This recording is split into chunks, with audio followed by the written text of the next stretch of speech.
आज की कहानी जिसका टाइटल है बहू या नौकरानी, एक दर्द भरी कहानी आपको कुछ जानी पहचानी लग सकती है, क्योंकि ये कहानी एक ऐसी औरत की है जिसे उसके परिवार और पति के घर में ही किसी नौकरानी की तरह जीवन व्यतीत करना पड़ता है। जानी पहचानी इसलिए क्योंकि हमारे देश में यही कहानी हर दूसरी महिला की है, इसलिए एक बार इस कहानी को पूरा पढ़े। पूरे 4 साल बाद हेमंत कनाडा से लौटा था। कनाडा में एक ब्यूटी प्रोडक्ट बनाने वाली कंपनी के लिए हेमंत काम करता था। हेमंत अपने देश अपने घर लौटकर काफ़ी खुश था। एयरपोर्ट पर उतरते ही हेमंत की नज़रें अपने परिवार वालों को खोजने लगी। जल्दी ही उसे अपने माँ पापा, भाई भाभी, बड़े बहन और ख़ुद की 3 साल की बच्ची भी एयरपोर्ट पर खड़े नज़र आई, लेकिन उसकी नज़रें शोभा को खोज रही थी। वो सोचने लगा, ये शोभा मुझे मिलने आई क्यों नहीं, और ऊपर से उसने हमारी छोटी बच्ची को भी यहाँ भेज दिया। अश्विन एयरपोर्ट पर सबसे हंसी खुशी मिला। फिर उसने शोभा के बारे में पूछा तो उसकी दीदी बोल पड़ी, भाई वो घर पर ही है, तुम्हारे लिए खाना तैयार कर रही है। वहाँ तो आज ही तुम्हारे आने की खुशी में काम करने लगी है, वरना वो कोई काम करती कहाँ है। अश्विन ने अपनी बेटी को प्यार से उठा लिया, लेकिन उसकी बेटी उसे देखकर रोने लगी। लाओ मुझे दो, बच्ची को वहाँ तुम्हें काफ़ी दिनों के बाद देख रही है ना, इसलिए पहचान नहीं पा रही होगी। कहते हुए दीदी ने बच्ची को अपने पास ले लिया। सभी टैक्सी में बैठकर अपने घर की तरफ रवाना हुए। नया अश्विन अपने परिवार से मिलकर खुश था, लेकिन ये बात कि शोभा उससे एयरपोर्ट पर मिलने नहीं आई उसे काफ़ी परेशान कर रही थी। वो सोचने लगा, क्या खाना बनाना इतना ज़्यादा ज़रूरी था मुझसे मिलने से भी ज़्यादा, और वो भी तब जब मैं 4 साल बाद वापस आया हूँ। इन्हीं ख्यालों में घर तक का आधा रास्ता बीत गया। अब उसकी बच्ची उसे देखकर रो नहीं रही थी, इसलिए अश्विन उसके साथ खेलने लगा।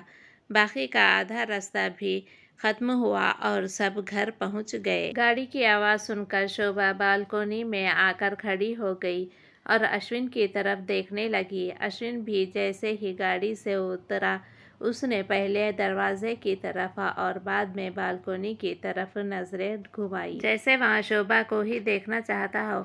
अश्विन से नज़रें मिलते ही शोभा के चेहरे पर मुस्कुराहट झलक पड़ी। अश्विन भी उसे देखकर हल्के से मुस्कुरा दिया। सभी घर के अंदर गए। शोभा सबके लिए पानी लेकर आई और सभी को पानी देने के बाद फिर से किचन में चली गई चाय बनाने के लिए। थोड़ी देर बाद सभी परिवार वालों से बातें करने के बाद अश्विन शोभा को बुलाने लगा। माँ ने उसे बीच में टोकते हुए कहा, रहने दो उसे किचन में, थोड़ा काम कर लेने दो, बाद में अपने आप आ जाएगी। तुम बैठो यहाँ मेरे पास, वैसे भी कहाँ ज़्यादा काम करती है वह। अश्विन यही बात दूसरी बार शोभा के बारे में सुन रहा था। अब उसने सोचा कि मेरे परिवार वाले मुझसे झूठ थोड़ी बोलेंगे, हर दिन नहीं होता होगा, उसको इतना काम आज थोड़ा सा है, करने देते हैं, मैं बाद में उससे बात कर लूँगा। अश्विन अपने परिवार वालों से बातचीत में मगन हो गया। एक के बाद एक रिश्तेदार और पड़ोसी अश्विन को मिलने आते रहे और शोभा को किचन से बाहर निकलने का समय ही नहीं मिला। सभी के लिए चाय बनाना, नाश्ता बनाना, यही करते करते शाम हो गई। शाम होते ही अकेली शोभा इस बड़े से परिवार का खाना बनाने में जुट गई। 2 घंटे बाद सभी परिवार वाले खाना खाने के लिए डाइनिंग टेबल पर बैठे थे, सिवा शोभा के। अश्विन चाहता था कि शोभा भी उसके साथ बैठकर खाना खाए, लेकिन फिर माँ ने कहा, अगर वहाँ भी खाना खाने बैठ जाएगी तो उसको परोसेगा कौन। सभी के खाने खाने के बाद शोभा ने अकेले खाना खाया। रात को सोने के वक्त अश्विन और शोभा अच्छे से मिल पाए। अश्विन शोभा के साथ काफ़ी बातें करना चाहता था, लेकिन वह उसके चेहरे पर थकान और नींद अच्छे से देख सकता। इसलिए उसने शोभा को परेशान ना करने का फैसला किया और उसे सोने दिया। शोभा सोने ही वाली थी कि उसकी छोटी बच्ची रोने लगी तो शोभा तुरंत उठकर उससे दूध पिलाने के लिए चली गई। अश्विन कब सो गया उसे पता ही नहीं चला। जब सुबह बच्ची की रोने की आवाज़ आने लगी तो अश्विन उठा और शोभा को पुकारने लगा। जब शोभा पास नहीं दिखी तो उसने बच्ची को चुप कराया और फिर से सुला दिया। अश्विन बाद में शोभा को देखने लगा तो शोभा उसे फिर से किचन में मिली, जो सुबह सुबह ही जल्दी उठकर घर वालों के लिए चाय नाश्ते की तैयारी में लग गई थी। अब अश्विन सोचने लगा, माँ और दीदी तो कहती थी कि शोभा ज़्यादा काम नहीं करती, लेकिन जो मैं देख रहा हूँ वो तो कुछ और ही है। अश्विन अब सब समझ गया था, पर वो अपनी माँ से ऐसा नहीं बोल सकता था कि शोभा से ज़्यादा काम ना कराया करो। इसलिए अब उसने खुद ही शोभा की मदद करना शुरू कर दिया था। अश्विन के हाथ बटाने से शोभा को थोड़ा अच्छा लगने लगा था। पहले जहाँ उसका चेहरा थकान से उतरा रहता था, अब उस पर थोड़ी थोड़ी चमक आने लगी थी। अश्विन ने कुछ दिनों में ही ये महसूस कर लिया था कि शोभा अब वो शोभा नहीं रही थी जिसे अश्विन शादी करके लाया था। वो तो कोई और थी, जो तोते की तरह बोलती थी, और ये शोभा तो बिल्कुल चुप है, गुमसुम है। ऐसा लगता है जैसे किसी के दबाव में हो, किसी डर की वजह से सहमी हुई हो।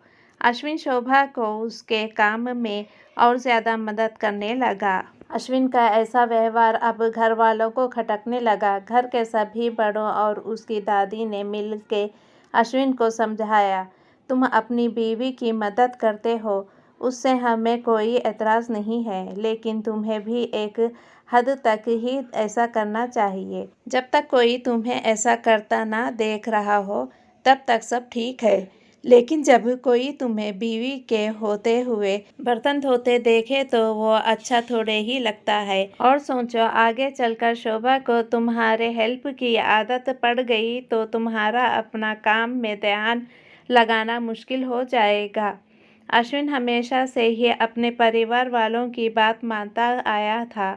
जिस तरह से सब ने अश्विन को समझाया था, अश्विन भी उनकी बातों में आ गया।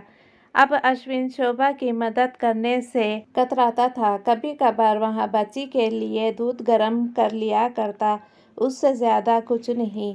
घर वालों ने अश्विन को विदेश जाने से मना कर दिया और कहा कि यहीं पर कुछ काम कर लो। अश्विन ने अब घर से ही ब्यूटी प्रोडक्ट्स ऑनलाइन बेचना शुरू कर दिया। उसका परिवार भी बढ़ गया। अब उसे 2 बेटियां और 1 बेटा था। दोनों बेटियां स्कूल जाने लगी थी, लेकिन बेटा अभी भी छोटा था। जितना अश्विन कमाता था उतना सबके लिए काफ़ी ना था। काफ़ी सोच विचार करने के बाद अश्विन ने यह फैसला किया कि वह अब शोभा के साथ शहर में जाकर रहेगा, जहाँ पर शोभा भी काम कर पाएगी और वहाँ घर से ही अपने ब्यूटी प्रोडक्ट्स बेचना शुरू करेगा। इस तरह से वे अपने पैसों की तंगी को पूरा करेंगे। परिवार वालों ने भी अश्विन को इजाज़त दे दी। अश्विन चाहता था कि माँ भी उसके साथ रहे, लेकिन माँ को शहर में आना मंजूर ना था। माँ बड़े भाई के साथ रहने लगी। शहर में अब शोभा नौकरी करती और अश्विन घर से ही ऑनलाइन अपने प्रोडक्ट्स बेचता। कई साल ऐसे ही बीत गए। शोभा घर का काम और बाद में बाहर का काम करके पहले से भी ज़्यादा थकी थकी रहने लगी। परिवार वालों की अश्विन के दिमाग में डाली बातें अभी भी उस पर असर करती थी। वह यहाँ पर भी शोभा का हाथ ना बटाया करता। अश्विन अब दिन रात अपने ब्यूटी प्रोडक्ट्स बेचने में मसरूफ़ रहता। कभी कभी शोभा उससे कहती कि मुझे अच्छा नहीं महसूस हो रहा है, मुझे डॉक्टर के पास ले चलो। वहाँ कह देता, लेकिन अपने काम में इतना खो जाता कि कभी उसको डॉक्टर के पास ले ही नहीं जाता। शोभा तो बीमार थी, लेकिन एक बार अश्विन बहुत ज़्यादा बीमार हो गया। इतना बीमार हो गया कि उसे अस्पताल में भर्ती करवाना पड़ा। अस्पताल में अश्विन के पास सिर्फ शोभा थी और कोई नहीं। इतना बीमार होने के बाद भी उसके परिवार वाले सिर्फ उससे मिलकर वापस अपने घर चले गए थे। उसका सहारा बनने के लिए, उसकी तकलीफ बांटने के लिए कोई भी उसके साथ नहीं था। बिस्तर पर पड़े और शारीरिक तकलीफ से गुजर रहे अश्विन को अपनों का ऐसा व्यवहार बहुत तकलीफ दे रहा था। फिर वहाँ सोचता कि उसने भी तो शोभा के साथ जिंदगी भर यही किया है। क्या वो शोभा का जीवन साथी सिर्फ नाम का ही नहीं था? जब साथ देने की बारी आती थी तो उसने दूसरों के बहकावे में आकर उससे किनारा कर लिया था। यहाँ तक कि शोभा के खुद अपने मुंह से कहने के बाद भी उसकी तकलीफ को वो नज़रअंदाज करता आया था। अश्विन को अब अपना दर्द शोभा के दर्द के आगे मामूली सा लगने लगा। उसके दर्द को ना बांटकर उसने बहुत बड़ा गुनाह किया हो, ऐसा उसे लगने लगा। पश्चाताप के आंसू अश्विन की आंखों से बहने लगे। उसने अपनी सारी गलतियों और गुनाहों के लिए शोभा से माफ़ी मांगी।